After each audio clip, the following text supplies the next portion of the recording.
سه رفتار اشتباه زن که باعث میشه عاشق‌ترین مرد هم ازش دوری کنه. اولی رفتار اشتباه زن داد زدن و تحقیر کردنه.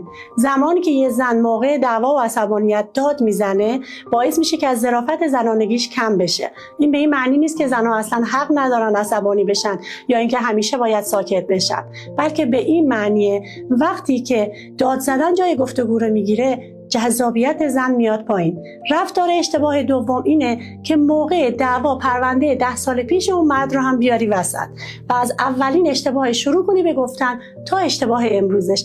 اینجوری احساس محاکمه شدن به اون مرد داری میدی.